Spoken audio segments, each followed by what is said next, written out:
Hello everyone, this is Mathfinder, the home for every math nerd's Pathfinder optimization needs. If you're new here, welcome, and we're so glad to have you. If you've been here before, welcome back, and thank you so much for continued support. This video signals a return to my regularly scheduled programming, where I will be discussing the tactics and the math behind Pathfinder. And I'm hoping to keep pace all the way up to November until Feybound comes out, at which point you will start seeing review videos again. That being said, September is a busy month for me, and thus there is likely going to be a content hiatus in September. I am going to try my best to pre-record as many videos as possible so y'all have something coming out, something fun to discuss while I am away in September, but if I fail to, I do apologize in advance. Regardless, I will try and release content throughout August, and I'll try to hit the ground running in October once I'm fully back from my vacation. With the bookkeeping out of the way, let's talk about today's video. I wanted to discuss a pretty high-level understanding of Pathfinder 2nd Edition tactics that I thought was fairly intuitive, but doesn't necessarily seem to resonate with various sections of the optimization community. That being that Pathfinder's optimization is not meant to be risk-averse. Of course, you're not supposed to take needless risks. Don't dump your armor class all the way down to not wearing armor and having zero dexterity. That is a needless risk. Don't dump your saving throws in high level play, etc. But there is a tendency among optimizers to be very risk averse, to focus the majority of their build and options that they pick on things that are generically good, that are always on, and I have alluded to this tendency in past videos, like my heavy armor video linked above. But unfortunately, if that is how you build and optimize your character, you're not going to have the best results a lot of the time. So in today's video, I will be discussing why risk-averse optimization doesn't work as well in Pathfinder as it does in some other games, and then I will discuss how you can avoid the pitfalls of risk-averse optimization while still being thoughtful about your build decisions regarding this character. Before we get into it though, I wanted to talk about the sponsor of today's video, Elderbrain. Elderbrain is a company that has a history of releasing D&D 5th edition one-shots and supplementary products, and recently they started branching out into Pathfinder 2nd edition. I have directly worked with them on creating their Mindscape series of one-shots for Pathfinder. And let me tell you, they are fantastic. All of them have really cool high fantasy themed storylines from their D&D counterparts, but as we were converting them to Pathfinder, we were given a lot of free rein to make sure that they don't feel like Pathfinder is an afterthought, which is often the case in 5e conversions. These one-shots are designed to look and feel and run like a typical Pathfinder game. Monsters, DCs, world-building scenarios in some cases have been readjusted to make sure that it doesn't break from the game's mechanics in any way, that the mechanics go hand in hand with the story and the narrative and the gameplay being presented to you. And they've been releasing these one-shots in an episodic monthly basis, and I have worked on a few of them. I haven't worked on every single one of them directly, but recently they released what might be my favorite among the one-shots that I have worked on for them, the War Camp of the Mind Eaters. And I have linked you to all their one-shots in the video description below, as well as that specific one that I worked on, War Camp of the Mind Eaters. It is a fantastic one-shot. It has a really cool use of the infiltration subsystem that I implemented to make sure that the first half of the one-shot really works in a Pathfinder context. And then the second half of the one-shot is meant to describe a warfare-like scenario with options for using the skirmish rules from Battlecry, and there's a ton of new and interesting stat blocks that are both designed to synergize with one another for the sake of warfare and to reward decisions you made in that infiltration half of the game. My personal favorite stat block among the ones in that book is an NPC designed to look and play like a psychic, and I feel like it does a good job of selling the fantasy while still being pretty easy to run. So make sure to check them out, and if you do, make sure to use the code Mathfinder at checkout so they know I sent you, and so you get a discount when you buy the one-shot. Now let's get back in the video. First, let's talk a little bit about what I mean when I say risk-averse optimization. And I know that this might ruffle a few feathers. This might feel like a call out, but the intention is really not to call people out. It's more so to just spread awareness of common pitfalls that are very natural and easy to fall into, and then discuss ways to get out of it. The gist is that when discussing optimization in an online context, there are a lot of people who want to optimize in a seemingly surface level, safe manner. Maximize certain numbers like your accuracy or your damage or your armor class or saving throws. Use all the generically good spells and avoid using options that might be situational, and doing even more of that for feats, because unlike spells, you can't take a scroll of a certain feat. Whatever feat you have it until you retrain out of it. Focus on getting into damage races, because damage is always relevant and other things may not be in a situational manner, etc. Basically, focusing on things that you perceive as always mattering. And it being a perception is important, because like I demonstrated in my heavy armor video, just because something is a passive numbers boost doesn't mean that it matters every single time. And in fact, one can make the argument that those passive numbers boosts are harder to make matter, because you can't contrive a situation where they matter. They will always matter exactly as many times as the numbers want them to. In my opinion, this tendency sort of misunderstands what you need to optimize for. You end up optimizing for the wrong thing entirely and then needing to be bailed out in some capacity. Risk-averse optimization requires several missteps along the way, and they can broadly be classified into 3 missteps. The first step, and the most crucial, is failing to recognize when you're falling into the Winmore trap, which I will elaborate on later. The second is then hyper-focusing on generic options and or being far too averse to situational ones. And again, this is mostly a perception issue, because things that are generically applicable do not necessarily come up all the time, even if they come up more often than the situational options. And finally, failing to play to your outs, which is again a step I will go into detail on in a few slides. When you combine all 3 of these steps, you ironically end up making yourself significantly more suboptimal while continuing to feel optimal, and this is important. The whole time you feel like you have been making all of the right decisions. You picked all of the meta spells, you picked all of the good feats, you got a good archetype, you have your numbers correctly optimized for. So you feel like you have done every single thing right, but you have made yourself much more suboptimal. You are now hyper-centralized in many different ways, and you require significant babysitting to function. This babysitting might come from a GM who looks at your character sheet and makes sure never to provide too much friction that might bother you, or it might come in the form of other characters picking up your slack and optimizing away your weaknesses by perhaps tilting their characters into directions that would be suboptimal for them, but are overall more optimal for the whole party. Now, like I said, the meaning of each of those 3 steps, especially the first and last one, may not be obvious to you. So we are now going to go through step by step on all 3 of them to understand how they lead to this risk-averse optimization problem.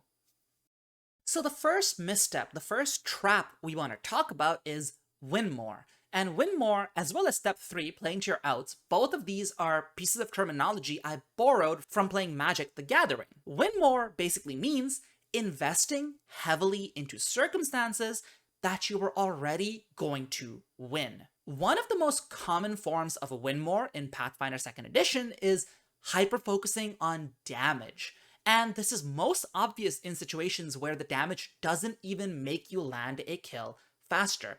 We saw an example of this in the video linked above, where I discussed how investing in imaginary weapon isn't really worth it because it doesn't speed up your kill meaningfully for all the investment it takes. But even in situations where you are speeding up the kill for your party, you don't get an award for ending a combat on turn 2. If you could have easily and conveniently and cheaply won the combat by turn 3, spending resources to end it on turn 2 is actually not a good thing. And this is where I want to bring in an important note. I have brought up this whole you don't get an award for ending a combat on turn 2 idea before, and I have immediately been countered by someone basically insulting my intelligence by saying that, oh, but if you kill an enemy faster, they get less uptime to do damage to you. Of course, I know that, but I am specifically talking about the situations where it didn't matter that you landed the kill faster. For example, if you dropped a foe a whole turn early, and that meant your cleric did not end up having to heal the low HP ally that foe was threatening, you did not do Winmore here. You actually just made a good, worthwhile investment. If you dropped a foe a turn early, and then that meant your party ended that encounter on a higher amount of HP than they otherwise would have, and then they didn't get to rest because they immediately got chained into another encounter, you did not engage in Winmore. That was a worthwhile investment. But if you dropped a foe a turn early and it didn't save anyone a spell slot or anything, and you just got an hour break after, that was Winmore. And if the only reason you dropped that foe a turn early was some kind of investment, be it build investment, like heavily investing into damage via things like Exemplar dedication, or at the table investment, like spending spell slots to do more damage than you needed, then you definitely engaged in Winmore. Winmore is all about how much you invest and whether that investment gets you something back. If you directly invested in preventing a bad outcome, it was never Winmore. And of course, it's not just damage. Damage is just the easiest one for me to focus on because that's the thing a lot of novice optimizers focus on. But you can also overdo non-damaging options. One big example of this is overdoing single target debuffs like Synesthesia or Resentment Witch. A party doesn't need to put that much effort into taking down single target enemies. Single target boss fights are one of those things that a lot of novice optimizers tend to be really scared of because low level play sort of primes us to treat them as like the most dangerous thing in the game. But really, once you get past like level 5, single target boss fights tend to be pretty easy to deal with. Unless the enemy has like a very specific kind of bullshit mechanic that makes them very, very hard to deal with, you can just do your regular thing and just try to make sensible at the table decisions, and almost any party should be able to overcome the boss simply via the sheer action economy they have. You don't need a lot of specific investments. And to be clear, the keyword here is overdoing it. It's not wrong for a bard to prepare synesthesia. It's not wrong for you to have a resentment witch in the party. But if you have a party that has multiple investments that are specifically geared towards single target bosses, you're probably over-investing into them because you don't need that much investment to take over a boss fight. And the most dangerous boss fights don't tend to be the ones where the boss is a bruiser that's just taking its turns normally. They tend to be the one where the boss has something bullshit going on. And this investment does nothing to help you with those boss fights. So again, just like with the damage example, you're investing in something that doesn't increase the marginal value you're adding to your party's capabilities. And ironically, Winmore ends up costing the party more resources.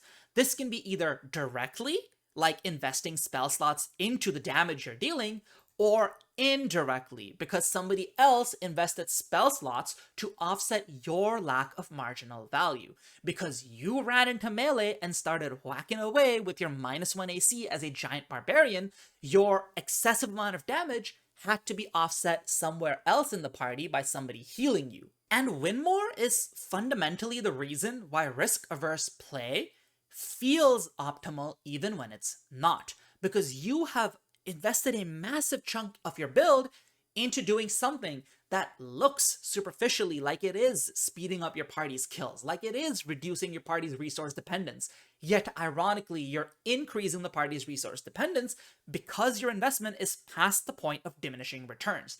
And we will get into identifying that point later on in this video. Next up, let's talk about generic versus situational options, and specifically the tendency to overvalue generic options over situational. Optimizers in online discourse will often compare options 1-to-1 in a vacuum. A versus B, zoom all the way out, rate them on a scale of 1-to-4. And honestly, this is not meant to be shade towards the people writing those guides. I think those guides are correct in a lot of their ratings. It is important to rate things in a vacuum, Slow is a generically good spell. Reactive Strike is a generically good feat. Boots of Bounding is a generically good item. These are all things that are so good that you should consider them on most characters you build just by virtue of the number of situations they cover. But options cannot be compared one-to-one when you're building an actual character. Once you have decided, I am building so-and-so character, you have left the vacuum. Now you need to be comparing options in sets. What is the set of all options I already possess? What is the set of all problems I expect to face? My options, what subset of all problems do my options help solve? What can I add to my set of options that expands the set of problems I solve and or deepens my ability to solve the same problems? Both of those are, of course, valuable things to do, but overvaluing generic options means you're only focusing on deepening the things you could already solve and rarely ever expanding out of that scope. Let me give you a concrete example. Let's say you are a level 6 sorcerer and you already have slow in your repertoire. Let's ignore the rest of your list and just focus on slow already being there. Now you have hit level 7. One of your 4th rank spells is locked for you by your bloodline, and the other, let's say you had no trouble picking it. You picked something you knew you would want to use. Cinder Swarm, Fly, Translocate, doesn't matter. For your final 4th rank spell, you're considering Tortoise and the Hare versus Containment. Now, if you compare these just one-to-one, ignore all the context I set up, Tortoise and the Hare versus Containment, it's really easy in a vacuum to say that Tortoise and the Hare is the better spell. Containment largely just tries to do the same thing, action denial, but it does so in a way where if the enemy fails their saving throw, you may deny your allies targeting. Tortoise and the Hare, on the other hand, does action denial about as well as slow does, while also potentially hastening an ally. I would say overall, Tortoise and the Hare is a really good, generically good option, whereas Containment is not that generically good. It requires specific situations where it shines. But in context of you already having slow in your repertoire, Tortoise and the Hare is really not adding that much value. On a success, the spells are identical. On a failure, I would say Tortoise and the Hare is better. On a critical failure, I'd say slow is better. And on a critical success, both suck, obviously. And because you're spontaneous, not prepared, you can just cast a 3rd rank slow from a 4th rank slot without any investment. So it's not like that is an advantage. That would be an advantage if you were, say, a prepared caster, but that doesn't really matter for you as a spontaneous one. So would you really pick Tortoise and the Hare? In context of you already having slow, Containment is the better spell. It targets reflex rather than fortitude. It works way better in multi-enemy situations, whereas Slow and Tortoise and the Hare are both geared towards single enemy situations. And Containment has the emergency mode where you can put yourself or an ally into Containment willingly to provide some protection if needed. And that's not going to come up often, but it is a new mode that these other spells are not providing. So in context of what your level 6 sorcerer already looked like, the level 7 sorcerer did not want to pick Tortoise and the Hare, even though on the guide that's comparing things in a vacuum, Tortoise and the Hare would probably have a higher rating than Containment. And again, the guides are not wrong, it's just that in the context of your character, the generically good option fell off. To now zoom away from the sorcerer and just to make something of an abstract, high-level claim, let's say you have an 8 out of 10 option that's already good in 50% of cases. So this is like the slow, the thing you already had before you made your next choice. If you're choosing between option A, that is a slightly better option that's good in almost all of the same cases as the previous option you already have, versus option B. That's more like a 6 out of 10, but it's good in vastly different cases than the previous one. I would almost always pick option B. Obviously, A might be the right pick in some circumstances, like I mentioned with the prepared caster in my Tortoise and the Hare example, but generally speaking, you don't want to just pick the option that's better in a vacuum if all it does is make you slightly better at the thing you were already impressively good at. You want to pick the thing that makes you significantly better at the thing you were not previously good at. And of course, casters are the easiest example of this because generically good spells get so much conversation in like Reddit discourse and Discord conversations about casters being good or bad or whatever. But the best way to shine is to actually look at your whole set of options, not just the generic ones that are good in a vacuum. And this is not just a caster specific problem. I used Reactive Strike as an example earlier, and Reactive Strike is a fantastic feat. Most marshals can justify picking it, but you still have to think about it. For example, if you are a guardian, you already have an amazing use of your reaction. Do you need to spend your level 6 feet on Reactive Strike, or is there something you might pick that expands your options in a direction that you don't already have covered? You might still come to the conclusion that a Reactive Strike is good on your character, but you have to have that conversation. You can't just say it's good because it is a 9 out of 10 option in a vacuum. Forget the vacuum. Think about your character. Think about your set of options and how you're expanding it. And that leads us to the third and probably most subtle misstep: not recognizing when you're failing to play to your outs. This is, again, a term I borrowed from Magic the Gathering, and really it applies to any game that has both of the following things: an expectation of tactics or strategy from you, with an element of randomness where sometimes things just go out of your control. If both of those things are true, the game expects you to know how to play to your outs.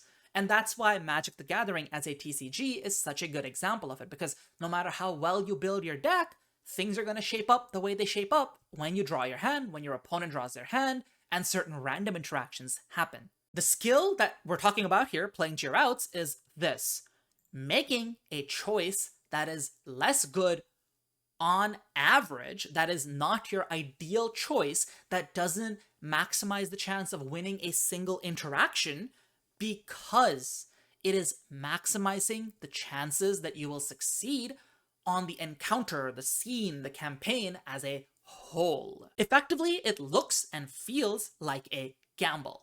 And success can really mean many different things when it comes to an encounter or a scene. It doesn't just mean don't TPK. Obviously, it does mean that too. Like in extreme or harsher encounters, you are at risk of TPKing. You have to be minimizing the odds that you TPK. But it can mean other things. At a baseline, one goal that almost every party in Pathfinder will have, that they wouldn't want any character to die. That a not TPK encounter where one or two party members die is still considered an encounter that went badly, because all of you are hoping that your character makes it through that campaign. And then, for example, it might mean in an easier encounter that doesn't individually threaten you, you may want to be able to continue without resting, for example. This isn't something you just do for bragging rights. I talked about this in the video linked above. You might be in circumstances where it's important to be able to continue without resting. What if you're in a dungeon where you're not guaranteed resting because of the proximity of encounters? What if you're on a battlefield where every rest you take directly increases the number of casualties your allied army takes because you were not fighting any of the fights? Sometimes, even if every individual encounter is tactically easy, there is a strategic element to continuing on and taking on those encounters. And of course, there are secondary objectives. You don't even have to be at any direct risk of going down if a civilian you care about is. If there's a ritual going on to sacrifice your party's favorite NPC, you're going to have to figure out how to deal with them. So success doesn't just mean don't TPK. And of course, there's even non-combat situations which can have their own success and failure criterias. And all of these wide-ranging definitions of success means that sometimes the way the dice fall, you're going to end up in a position where a gamble is your best choice. And this is something risk-averse optimization refuses to recognize. The most classic example of this is high DPR options versus spike damage options. High DPR options are good on average because they deal the most amount of damage turn after turn after turn. But sometimes turn after turn doesn't matter. Sometimes you need an enemy down right now. Let's say, for example, you are a fighter. You're currently having your turn. there is a boss who is low on HP, but not so low that you suspect that a single strike from your sword would drop him, and that boss is directly after you in initiative. There is an ally who is at risk of actually dropping dead. Not just 0 HP. I mean, there may be wounded too, and you're worried they will get crit down to 0 HP and they don't have a hero point. Maybe the boss has a death effect. Whatever. The point is that if the boss gets a turn, there's a high likelihood your party loses a member. Do you take the high DPR option, or do you try to go for something like a vicious swing that spikes a huge amount of damage? You go for the vicious swing. It is a gamble. It is individually much less reliable and efficient than making 2 strikes. But you go for it because it maximizes the chances that you drop this boss right now, especially if there's some kind of a buff or fortune in play. And if you miss, well, your gamble failed, but if you took 2 strikes, then you would almost certainly end up giving the boss that extra turn and they would take out your friend. So the thing that maximizes the odds of success, which as we defined here was not letting your friend die, is to take the gamble option, the riskier option, the individually less reliable option. Especially because if that friend dies, now the remaining 3 of you are going to get the boss anyways on the following turn. So it's not like you have somehow affected your party's long-term ability to win this combat. You just had to take the gamble to win against the definition of success that you used. Here's another example. Landing the crucial failure effect of a debuff or control spell. There is a tendency, on average, to overvalue success effects, especially for single target spells. But there are just going to be circumstances when you want or need an enemy to fail, and going for that possibility increases your odds of succeeding the encounter overall, even if on an individual level you had a more reliable action to take. This actually directly happened in my most recent video where I played a Magus as part of the Impossible Magic Showcase with 4 other creators. I crossed a chasm and my allies were still not quite close to crossing that chasm. I took a gamble on spell striking with containment on an enemy to contain their threat for a whole 3 actions. Yes, I took on a risk that they might succeed their saving throw and get a turn. But what were my other options? Spell strike with something else and pretty much guarantee that they get all 3 of their actions, maybe 2 if I spell strike with something that took away 1 action? No, I was going to spell strike with containment, take that gamble on them losing 3 of their actions, and if they succeed their saving throw, we're fucked. We have to figure something else out anyways. Catering to the average means not being aware of when or why you can play to your outs. If you always make the decision that maximizes your average odds of success on that given roll, you will always deny yourself the ability to win an encounter because of the gamble you took. And sometimes that is going to directly lead to you having worse performance in that encounter. Now, let's discuss why risk-averse optimization hurts your optimality. The gist is, you are hugging the floor of your performance. You're not letting yourself rise towards the ceiling of your performance. Situational options have a very high ceiling. Triggering enemy weaknesses, constantly targeting a low save, finding the right silver bullet that shuts down an encounter.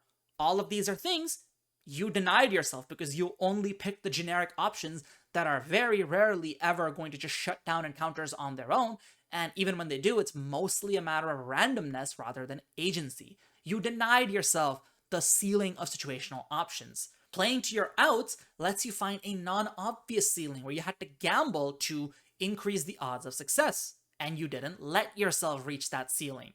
And the most insidious of these, Winmore has an illusory ceiling, where you think that you are raising your ceiling, raising your performance, helping your party a lot, while failing to rise at all. Because Winmore is defined by its lack of effect on the outcome, even though it may look like you're having an effect, like hyper-focusing on damage and not realizing that you did nothing to help your party with all that extra damage. The Magus with Imaginary Weapon is just a classic example I'm going to keep coming back to because it's so easy to think you're improving your party's baseline while doing nothing to help it, actually. And of course, staying at the floor and never getting better makes you quite suboptimal. and then others have to pick up the slack for you. You end up needing buffs, debuffs, healing, utility, etc. concentrated onto you. Let's take an extreme strawman of an example. Giant Barbarian, no combat usage of skills, not even athletics, melee weapon, no backup options, and doing nothing but running in and making strikes, reactive strikes, whatever. This character is going to need buffs, debuffs, healing, and utility from others. You're going to need buffs and debuffs because the party doesn't want to risk you just having a string of misses and then TPKing because you did nothing else. The party's going to have to heal you because you did not invest in defense. The party is going to need utility, like helping you deal with flying enemies, helping you deal with difficult terrain, tripping enemies for you so you get to reactive strike because you're not even using athletics. And is this powerful? In some ways, yes. Party-wide optimization is always good, though I would argue that there is a point where if you're so over-invested, it's impossible for others to pick up all the slack unless you're in a 5 or 6 player party. But that's besides the point. In theory, you can be hyper-centralized because of how risk-averse you are, and everyone else can pick up the slack for you, and this is optimal, but it is really important to note that this is an optimum. It's not the optimum. And risk-averse optimizers often do present it as the optimum. They insist that if you're not making decisions like taking Exemplar dedication, taking imaginary weapon, etc., you're actually just making an objectively suboptimal decision, which is not true. In truth, they're hyper-centralizing, and if they get lucky, their party is able to offset that. And in many cases, especially if there are multiple risk-averse optimizers in the party, you may not be able to offset that. Like in a party of 4, if you have 2 people who do nothing but damage, the remaining 2 people are going to feel burdened and not be able to pick up that burden, and you will just have an objectively suboptimal party. So yes, while doing risk-averse optimization, you can land on an optimum, but this is not the singular optimum that people present it as, and it's not an optimum you can consistently reach because you can overinvest as a party to the point that the people picking up the slack for you are unable to. And at that point, the only person left to pick up the slack for you is the GM. And that's why risk-averse optimization hurts. Because your gut reaction to risk and gambling and situational options was to just negate it entirely, and now you just left a whole bunch of power on the table that nobody was able to pick up for you. Now, with all of that in mind, let's construct a new framework for how we optimize. Risk-aware optimization. You are not just neglecting risk entirely, you're just acknowledging that it's part and parcel of playing a D20 game. Basically, flip each previous point on its head. Instead of getting baited by Winmore, simply invest up to the point where overinvestment would hit diminishing returns. And then stop investing there. Because up until that point, all of these investments were good. I'm not saying don't invest in damage, but recognize when you're hitting the point of diminishing returns and start investing in other things. Instead of focusing on all generically good options, create a floor for yourself with generically good options, then diversify into options that raise your ceiling, usually in a very situational manner. And what about playing to your outs? This tends to be the more complex conversation compared to the other two, but it also follows naturally from the other two. When you eschew Winmore options that you're hyper-focusing on, and you have a diverse repertoire of options, then when you combine that with experience, you will just naturally start to recognize your outs. For example, you need Airlift prepared in the first place for it to be a powerful out. Airlift is inherently a situational spell. You will not prepare it if you're falling into these traps from before. Once you stop falling into the first 2 missteps, the more experience you gain, the easier and easier it gets to play to your outs. And some of y'all, especially the ones who are not used to the usual optimization discussions on this channel and came here as new viewers during the Impossible Magic reviews, you might be thinking, do I need to do all of this? Is it really necessary to optimize in this way? And the truth is, at many tables, it's not. There are going to be many tables where you just are having success without doing any of this. Some of the easier adventure paths and easier Pathfinder Society scenarios are fairly mundane to clear. You can just stand in a circle, beat the enemies down to 0 HP, and clear all combats that way. If you're at such a table, you don't need to optimize that much. At that point, you shouldn't be picking airlift to play to your outs. You should only be picking airlift because you want to feel like Aang the Airbender. It doesn't really matter what's optimal or not. Remember, this conversation is only for people who are playing at tables where any real degree of optimization is needed. And when you play at such a table, risk-averse optimization is a trap, and it's a trap that leaves you at a point where you can only accidentally walk into an optimum, never on purpose, but risk-aware optimization opens up the maximum number of possibilities for optimal play and defeating challenging encounters, challenging campaigns, challenging adventures, etc. Now, let's do a little case study on the poster child of generically good power, the pet archetype of all of the risk-averse optimizers in the community, Exemplar dedication. The argument is simple. Marshals deal damage via strikes. Exemplar dedication directly upgrades those strikes, either because you boosted their accuracy via Victor's Wreath, or because you boosted their damage via one of the weapon icons. And I know Mirrored Ages is also part of this argument, but let's just set that aside for now, because you can just rerun the same case study with Mirrored Ages involved, and the same arguments would apply.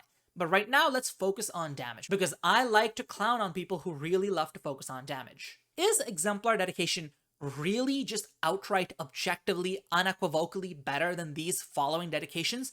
And please note the emphasis on those words. It's not just enough for it to be a little better in some circumstances. For this to be considered as mandatory as the risk-averse community considers it, it needs to just be outright, plain old, undebatably better than every single option I'm about to list. Commander gives you Gather to Me as a tactic, which you can simply use to help reposition all of your friends. It also gives you a second tactic, but you can only prepare one of them at a time, so you might pick something like, say, Mountaineering Training for out-of-combat utility. But let's ignore that second tactic. Let's literally just think about Gather to Me. Is Exemplar dedication just outright better than being able to use one action to reposition your whole party when they need it? I really don't think it is. I think Gather to Me is really good to be able to just pick up via a dedication. Another example, Druid dedication can give you Frostbite, which means if you are a melee character, you now have a ranged option, either because an enemy is just too far away for you to be able to do melee things with, or because you're trying to use tactics to cleverly draw them in. So Druid dedication gives you Frostbite and gives you, let's say, Glass Shield if you are one of the melee characters who has both hands full. Either using a two-handed weapon, you're dual-wielding, you're a thaumaturge who doesn't have the shield implement, etc. So does Exemplar dedication's tiny boost to your damage really provide you more value than the versatility that the Druid can give you here? Acrobat, Archaeologist, and Wrestler can all free up skill increases that you may otherwise have wanted to use, and each of them does so in a really good way. Acrobat gives you an auto-scaling acrobatics, so it frees up 3 skill increases, 1 at each tier of proficiency. Archaeologist gives you 2 different expert skills, which means it frees up 2 skill increases if you wanted either of those skills at expert. Wrestler gives you 1 skill increase in athletics, but also gives you a free skill feat, Titan Wrestler. All of these are really good uses of your dedication feat, easily competitive with Exemplar dedication, and in fact, they're about as passive and always on as a +1 from Victor's Wreath would be. So why is it that Exemplar dedication is valued so highly, but these are not? If you already wanted acrobatics, thievery, or athletics, these dedications are about as good as Exemplar, aren't they? Medic can free up a skill increase and let you just be a powerful healer for your party. You may not be able to be the main healer without further investment, but the dedication alone will make you a decent healer at least, which is again just a great way to diversify your skill set and help your party. Scout lets you boost the entire party's initiative.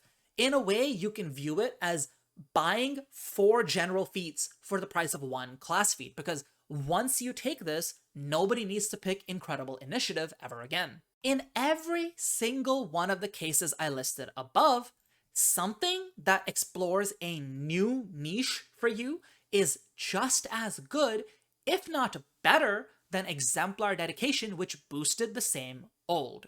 And again, I am not trying to say the Exemplar dedication just outright sucks. It is powerful. It can even be argued to be overtuned because Pathfinder doesn't want you to be able to stack damage like that. But it's not mandatory. It is not just the go-to dedication. There are dozens of options in the game that compete with it, even when you're just talking about the dedication feat. Because when you pick the Exemplar dedication for extra damage, or Victor's Wreath, or even Mirrored Aegis, what you're doing is picking something that takes a thing you were already doing, that your class was already built to be good at, and making you slightly better at it. And that's not a worthless investment, but that is an investment with an opportunity cost. The opportunity cost being that you didn't pick a dedication that let you move your whole party around when they needed moving. Didn't let you pick a dedication that lets you have ranged poke and defensive options while being a melee two-handed or two-weapon martial, etc.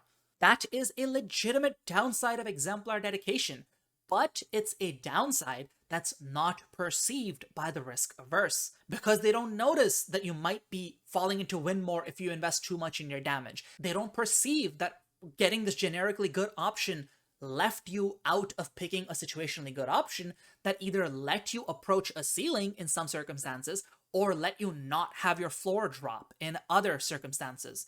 And they don't even perceive the outs that they're not playing to because they simply don't have the options to interact with them. And this is just the one-to-one dedication feat comparison. But again, you should never just compare your options one-to-one in a vacuum when building a real character. The conversation gets even more complex when you consider follow-up feats, because now Exemplar dedication is not just one-to-one comparing with one of these dedications I listed, but it's also locking you out of follow-up feats, and Exemplar's follow-up feats are not that great. Now Exemplar has to compete with things like Beastmaster. Sure, Exemplar dedication is individually better than Beastmaster dedication, but is Exemplar plus whatever level 4 feat it gives you better than Beastmaster plus Mature Animal Companion? Almost certainly not.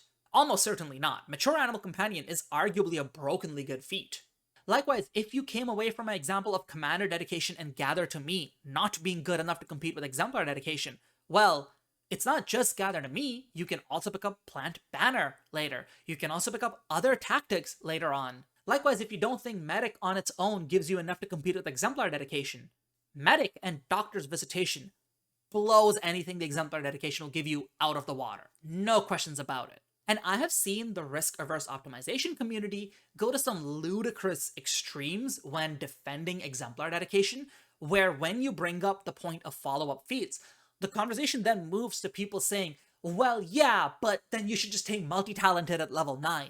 And I promise you, what you're getting from Exemplar dedication is not good enough to lock you into a very specific ancestry/heritage combination to ensure that you get to pick multi-talented at level 9 to then get that tiny boost to your damage. And it's especially funny because even then you can make the argument that multi-talented could have been spent on something like Commander dedication for a bit more versatility. And that's why Exemplar dedication is the one I chose to harp on here. Because if when you're building your character, when you're optimizing your character, your brain's like, oh man, Exemplar, that's mandatory. I wish I could fit it onto my character.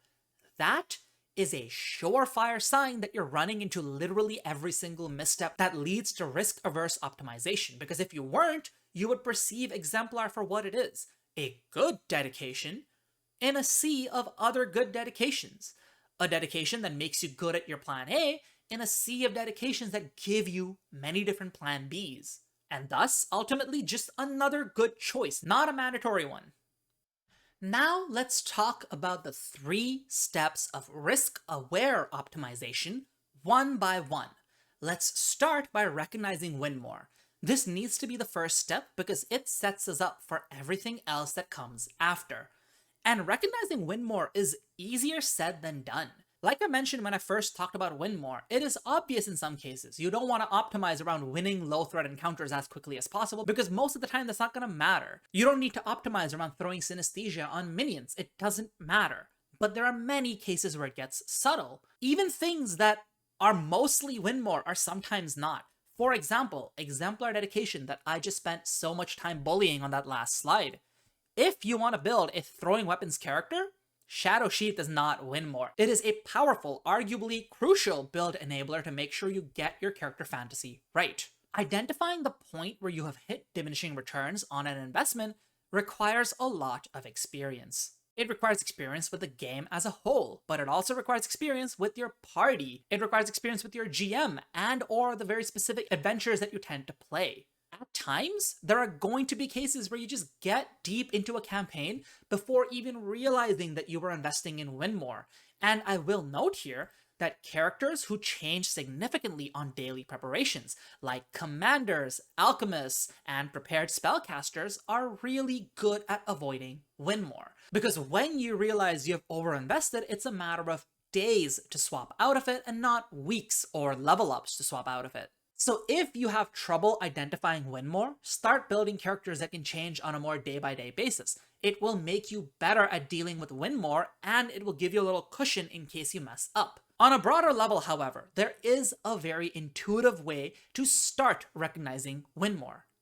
Build out your plan A. Think about what your plan A is on a very high level. Let's say you are a melee magus. I will spell strike with cantrips, and whenever I can't spell strike, I will alternate a mix of strikes and conflict spells as needed. I will use the recharge action as a last resort. Conflict spells are better for me. Let's say I am a War Priest Cleric. My plan might be the Swing Ripper special. Get in close, use athletics on my foes, and use heal on my allies. Don't even worry about anything else. This is a great plan A. If I'm a Storm Druid, my plan A would be to blast with focus spells. If I am a Polearm Fighter, my plan A might be to run in and use Trip or Slam Down, with the frequency of Slam Down going up once I have Crashing Slam, and threaten reactive strikes off turn to make sure I'm maximizing both control and damage. And then, once you have your plan A decided, think about what is the minimum investment that's gonna get you there. As a melee magus, you're gonna choose a weapon that does good damage. You're gonna choose cantrips that are good to spell strike with, eventually picking up spell hearts to diversify a little. And you're probably going to pick up Force Fan to make sure you have at least 2 focus points and a conflict spell you can use at the same turn as a spell strike. As a War Priest Cleric, you will simply maximize your athletics, pick Healing Font, and pick a combination of open hand, weapon, shield augmentation, etc. that allows you to use athletics maneuvers efficiently. As a Storm Druid, you're probably going to focus on getting more focus points as quickly as possible, and then picking up better Storm Order focus spells at higher levels, which is pretty easy to do. And then as a Polearm Fighter, you would just decide you want to increase your athletics, probably pick up Titan Wrestler as well, which is also something you would want to pick up as a War Priest Cleric, mind you. And then you'd want a reach and trip weapon, eventually picking feats like Slam Down that synergize with your game plan. And after you have determined what the minimum investment looks like, simply recognize that any heavier investment past that minimum has the risk of being Winmore. That magus, now that you've established your floor of using cantrips, investing in focus spells to spell strike with might be Winmore. As the War Priest Cleric, spending more of your regular prepared spell slots on heals might be Winmore. As a Storm Druid, picking up Fireball might be Winmore once you have, say, Powerful Inhalation or Pulverizing Cascade available to you. As a Polearm Fighter, Slam Down legitimately might be Winmore between levels 4 and 9. At level 10, once you have Crashing Slam, it might stop being Winmore, but it's still worth considering. Do I want Slam Down right now, or do I want to retrain into it later? And right now, I'll pick something for diversity. And again, the conversation is often subtle. It's not always obvious, and you will only get good at it with experience. The next step now is diversifying from your floor. And you might think this is where we start talking about situational options that have a very high ceiling in specific circumstances, but we're not quite there yet. Investing in your plan A up till right before the point of Winmore is your floor. You have established what you will do when your GM is not bothering you, when your GM is not forcing you to think of other things. What do you do when that GM does so? What do you do when the floor is falling out under you? You have to identify gaps in your plan A. What might the GM do, intentionally or otherwise, to exploit your plan A and make it harder for you to do? Then you fill those gaps. The melee magus is the first example of this. Your gap is your action efficiency. Anytime the GM uses a large battlefield where you have to move around a lot, or enemies who are able to directly take away your action economy, you're going to feel the hurt. Your solution might be, for example, action economy boosting spells, lose times arrow, haste, time jump, blazing dive, airlift. All of these are things that you want to spend your spell slots on. If you stocked your spell slots with a million Horizon Thunder Spheres and disintegrating puddles and whatnot, you will feel the hurt when you're not getting to do your plan A. But this can really mitigate that problem for you. Then consider the War Priest Cleric we talked about. Your biggest gap is your poor tempo. There are going to be cases where you feel like you're not helping your party's offense and they don't need you to help their defense. They don't need your healing, and your athletics isn't helping enough to contribute to their offense. In those cases, you want to directly buff your friend's single target tempo via things like Bless, Heroism, etc., and you want to pick up blasts, so you can blast on your off turns where an enemy doesn't need to be athleticsed, and you don't care about using heal on any ally. You might pick up the harm spell, for example, to either channel smite with or to do strike plus harm so that you can contribute a little bit of damage when needed. You might pick up Divine Wrath to be able to blast a whole bunch of foes on the battlefield and also debuff them slightly, etc. And see here that this is a case where picking up damage became a way to diversify because your plan A was focusing on non-damaging options, right? So damage is not always the enemy. Hyper-focusing is the enemy, and people often hyper-focus on damage, but hyper-focusing on athletics and healing would have also had the same issue if you didn't have a way to mitigate the floor drop when your plan A is not working. Then there's the Storm Druid. Your biggest gap is your resource sustainability. Your focus points, if you're blasting with them turn after turn, are sometimes going to run out, especially in lower level play. And you definitely don't want to augment those focus points with things like Fireball because you're a 3-slot caster. You're going to run out of those too. The best solution is spells that generate persisting value, either with areas that stick around like Rust Cloud, or with effects that repeat on a sustain like Living Terrain, Cinder Swarm, etc. And finally, the Polearm Fighter. Your gap here is your versatility. Your plan A involves running into melee, trying to trip an enemy, and doing a bunch of damage. This is a very linear plan, so your solution to this needs to be to pick up one-action feats, often with the press trait, that let you do other things along the way. Something as simple as Spear Dancer might open up options for you. Something like Lunge might help you get to enemies that are a little out of your reach, and especially once you have lunging stance, and you're able to capitalize on that increased reach with your reactive strikes. Consumables, especially if you combine them with things like potion patches and spider collars, can also improve this for you. And of course, you might want to consider archetyping. At level 2, consider those dedications I listed on that previous slide in opposition to Exemplar dedication. Exemplar dedication would have just given you a bit more accuracy or a bit more AC or a bit more damage, a passive boost to the things you're already good at.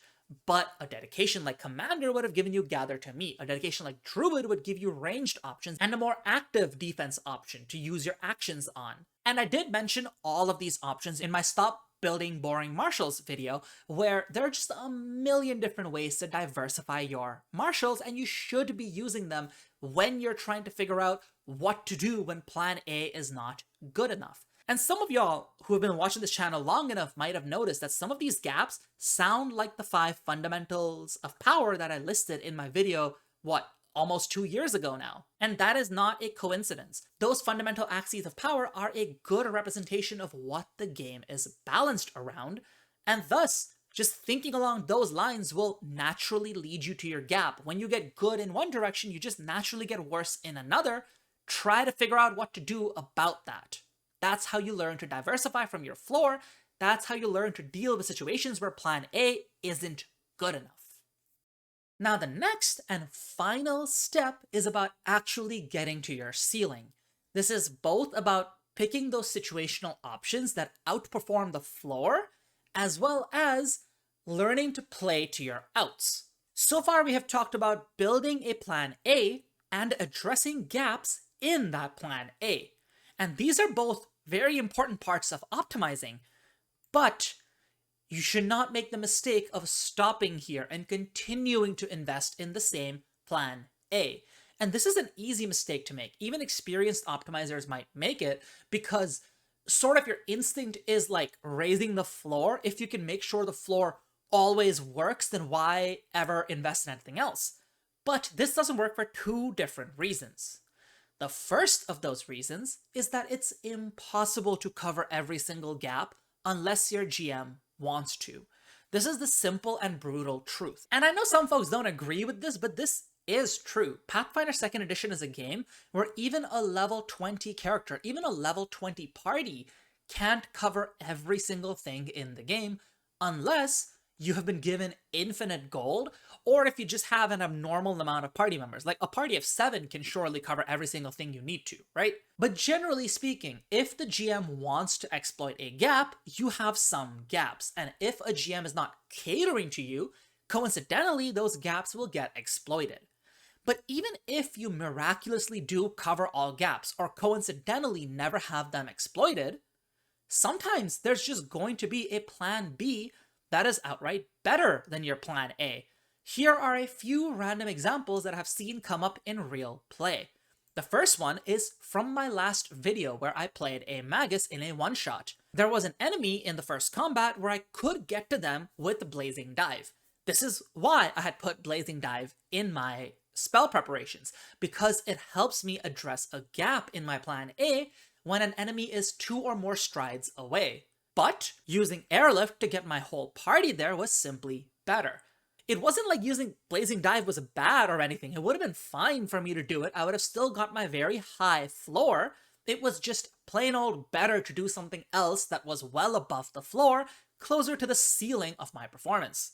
Here's another one. This popped up a month or so ago when I was playing a Munitions Master Inventor, and the enemy put up a wall of force which happened to not inconvenience me. Now I could spend all of my actions doing my rotation of damage on the enemy, or I could spend one action to use Gather to Me, which I had picked up via Commander dedication, and get my whole party around the wall of force. An objectively better call than just doing my 3-action rotation, even though my plan A was good, even though my plan A had not been interrupted, even though there were no gaps in plan A being exploited. Both of these are cases where a situational option raised the ceiling so high that it was just objectively correct to use it rather than going towards my floor. And you can combine this with some of the other examples I discussed on the playing to your outs slide, where sometimes because of reasons like spike damage or hoping for a failure on a certain outcome, you may have to gamble on certain options even if they're not the best on average. And as another example of sometimes gambling, here's one that popped up all the time when I was playing my wizard from levels 11 to 20. My ideal plan A involves being in the backline and just using my spells from a safe distance. I would frequently just run into the melee though. Why is that? Because there's a rogue in the party. The rogue had gang up, so it was really easy for me to flank with that rogue. The rogue obviously loved flanking because it gave them sneak attack, and they had opportune backstab, which I could trigger with a melee amped ignition. Now obviously I was not always running to the front. There was another frontliner, but sometimes the frontliner is not in the front line. The simplest reason being, they just happened to be low in initiative and the rogue was much higher. Rather than asking the rogue to delay past enemies and lose some value in terms of tempo, I would just run into melee, flank with that rogue, let them get sneak attack. Running to the melee was not a good decision on average for me. I'm a wizard, I have 6 HP per level, but it was still a decision I made and it was still a worthwhile decision for winning that combat. Even if that one turn I was doing something that's more of a gamble, more of a risk. And these are just 3 examples, and you can combine these with some of the ones I mentioned on earlier slides, but really, there's 100,000 examples you could think of if you just play this game long enough. There's no end to what getting some high ceiling performance looks like in terms of playing to your outs and exploiting situational options. And of course, this means that diversification and playing to your outs are intrinsically linked. You cannot exploit situational advantages until you have diversified in the first place. But you will not be diversifying until you experience those situational advantages firsthand. hand. And that is ultimately why, even 7 years down the line since Pathfinder's original release in 2019, there's a few optimizers who insist that you don't need to diversify, that you can just build the same plan A and hope to get away with it. Because there's a sort of circularness to it, where until you see it in action, you're not really going to believe how powerful it is. But it is very powerful, and the scope is practically infinite.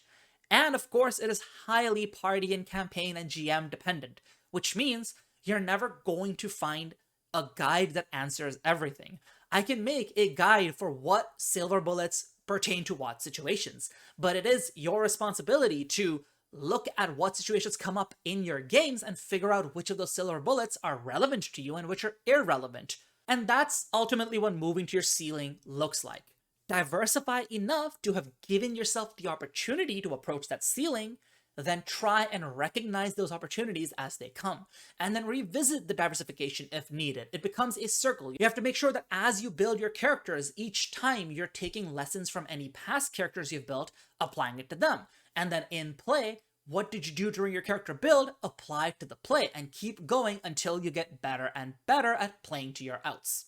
And finally, the real final step of this, the most important step of all optimization: planning around your party.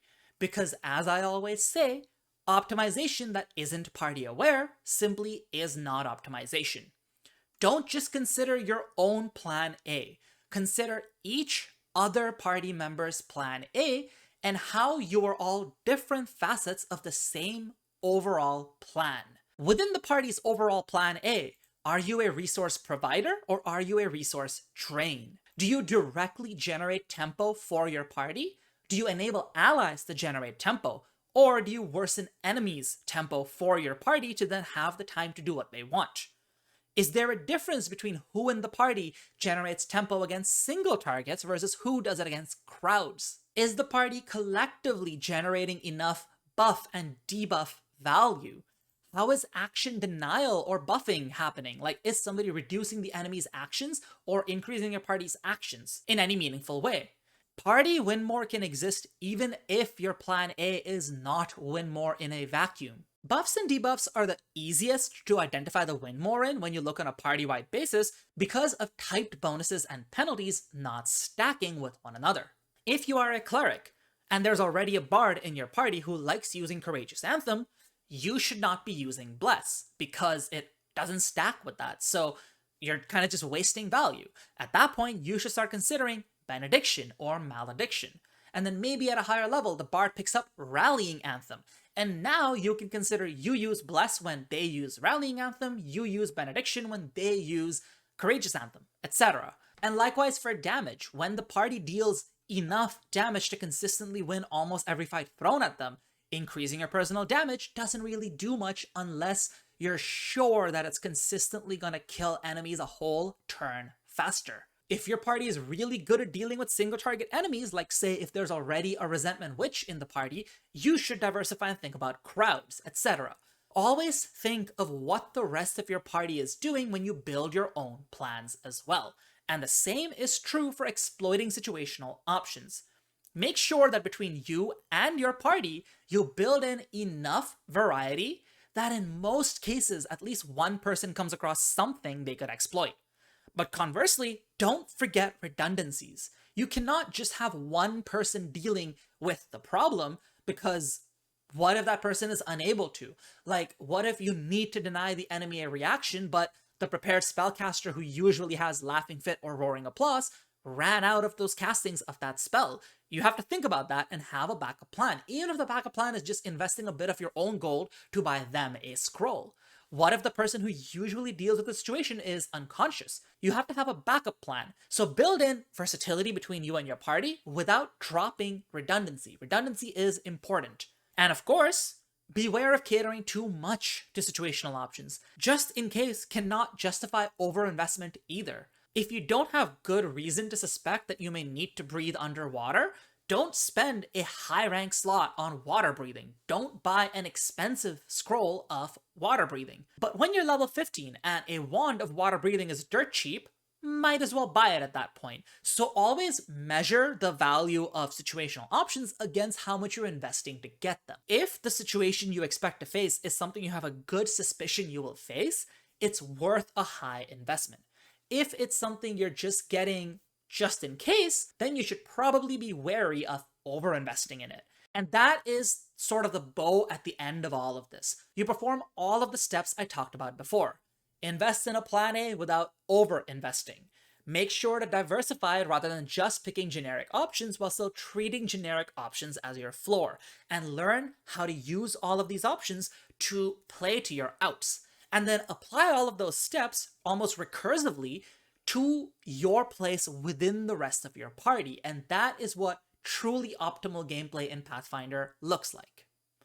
That'll be all for today's video, folks. I hope you enjoyed it. I hope you found it helpful. And I hope if you find yourself being risk averse during optimization, because it is such an easy mistake to make, I hope the guidelines I presented somewhat help you get past that, because I really do think that being risk averse sort of pulls you back from playing Pathfinder optimally, and it sort of imposes on the rest of your party and your GM, because your GM may not feel comfortable challenging you if you have built too risk aversely. So learning how to optimize properly is good for everyone at the table, provided everyone's on the same page, of course. If you like this video, please like and comment. Every little bit of engagement helps. If you'd like to see my future content, make sure to subscribe and click the channel notifications button. And of course, if you'd like to directly support me, consider joining a channel membership or purchasing something from Elderbrain below with the code Mathfinder on checkout. Regardless, I do hope to see you next time. Mathfinder out.